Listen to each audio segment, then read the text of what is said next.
Hello and welcome to another Cliff Reviews Art House. This time I'm reviewing the film Evil Does Not Exist, directed by Ryusuke Hamaguchi. Now I've really enjoyed some of Hamaguchi's work. I loved the epic Happy Hour, I really enjoyed Drive My Car, and I liked Wheel of Fortune and Fantasy. Joe and I reviewed Drive My Car and Wheel of Fortune and Fancy on the channel, so you should be able to look those up. In terms of this film, I was really looking forward to seeing it. What a strange film. I found it totally compelling, and I would say that I really enjoyed it. But what is it actually about? And the ending! It's a very hard film to read. On the one hand, it's quite practical about a corporate project that's having an impact on the environment in this beautiful forest.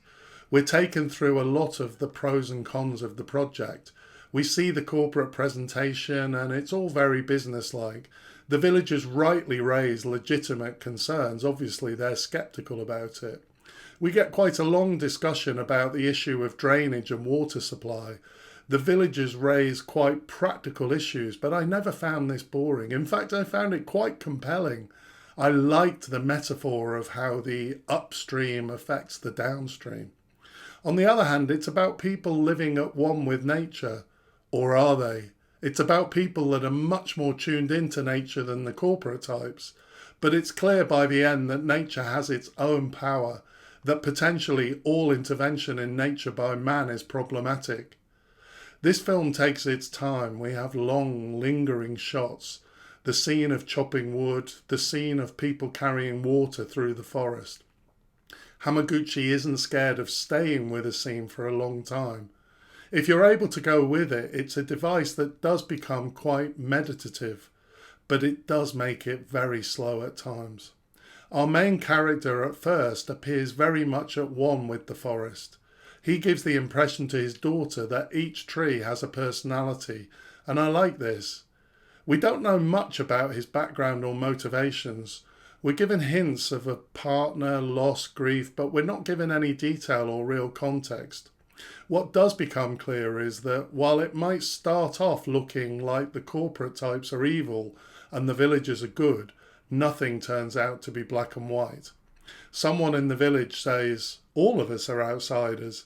So in the end, I don't think that this is a film about city versus country dwellers. It's more a film about humans versus nature. We see the corporate types discussing the project in their office in the city. I don't think the film is presenting these as fundamentally evil. Rather, they're just focused on their corporate objectives. They're not concerned with the public interest, which just isn't in their view.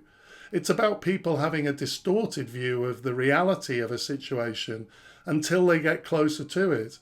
So I think it is making points about capitalism and complicity.